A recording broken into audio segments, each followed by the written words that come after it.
Kami berusaha mengkompilasi beberapa kasus di mana pemudik datang dari zona merah pulang ke kampung halaman dan ternyata jadi positif begitu atau dia menularkan ke anggota keluarga dan juga ke kampungnya. Kita lihat bersama-sama. Ini salah satu contohnya adalah di Bangkalan yang merupakan kasus pertama di Bangkalan. Dia dinyatakan positif pada 10 April lalu. Ini merupakan pasien yang baru saja kembali dari Jakarta atau mudik dari Jakarta lewat jalur darat. Dia jalan begitu ke Bangkalan bersama dengan 8 orang lainnya.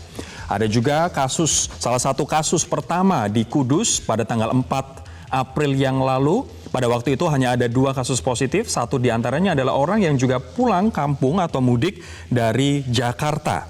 Nah, saat ini di Kudus pemirsa ada 89 orang yang dikarantina di rusun akibat mudik dari zona merah termasuk Jakarta.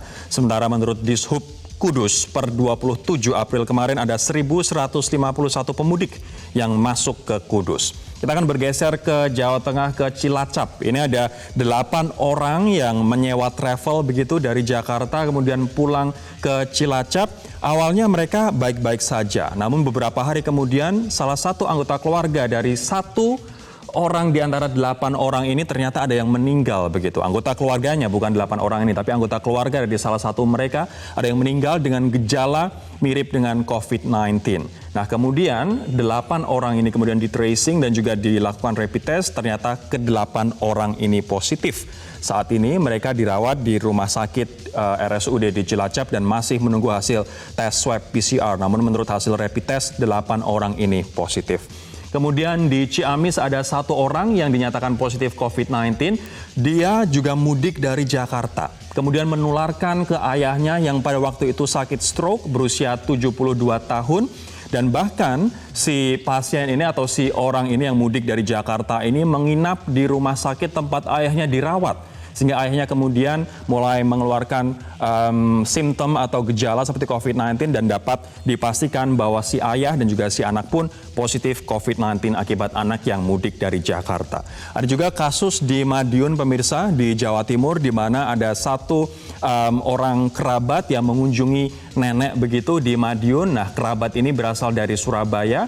Ternyata akibat kunjungan dari kerabat tersebut, sang nenek yang hidup di Madiun akhirnya positif COVID-19 dan saat ini dirawat di RSUD Dr. Sudono Madiun, Jawa Timur. Nah, ini ada kemudian permodelan atau estimasi dari tim Fakultas Kesehatan Masyarakat Universitas Indonesia yang memprediksi apabila 20% atau 6,5 juta warga Jabodetabek mudik atau tidak mudik, apa yang akan terjadi? Ada 2 skenario di sini berdasarkan permodelan dari tim ahli Fakultas Kesehatan Masyarakat UI jika tidak mudik. Ini per Mei dan Juni 2020. Jika tidak mudik, di sebelah kanan layar kaca Anda pemirsa, Pulau Jawa di luar Jabodetabek diprediksi akan ada 770.000 kasus positif, sebagian besar membutuhkan perawatan serius di rumah sakit. Artinya akan ada pertambahan 30.000 kasus per hari jika 20% saja warga Jabodetabek tidak mudik. Tapi kita akan bergeser ke sebelah kiri layar kaca Anda. Jika 20% atau 6,5 juta warga Jabodetabek ini mudik ke Pulau Jawa di luar Jabodetabek, maka jumlahnya diprediksi kasus positif di Pulau Jawa di luar Jabodetabek akan mencapai 1 juta kasus positif. Kemudian pertambahan kasusnya pun juga 10.000 lebih banyak, menjadi 40.000 kasus per hari. Sekali lagi, ini adalah skenario apabila 20% warga Jabodetabek tidak mudik.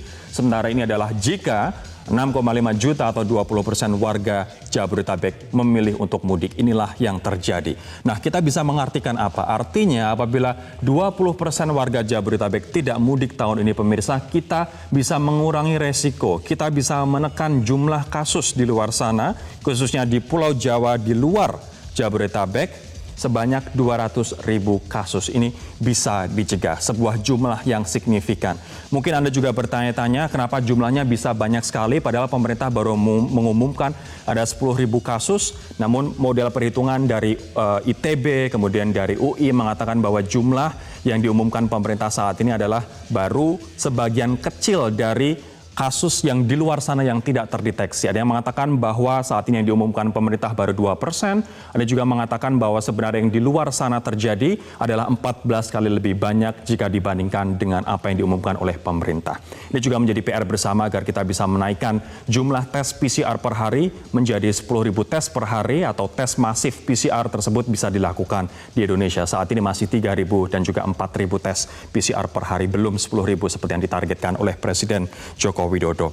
Nah, kita sekarang akan mencoba mengkonfirmasi. Satu kasus yang menarik adalah kasus di Cilacap begitu, di mana 8 orang yang tadi saya sebutkan pemirsa pulang kampung dari Jakarta ke Cilacap ternyata menularkan ke saudaranya dan 8 orang ini ternyata positif COVID-19 berdasarkan hasil rapid test.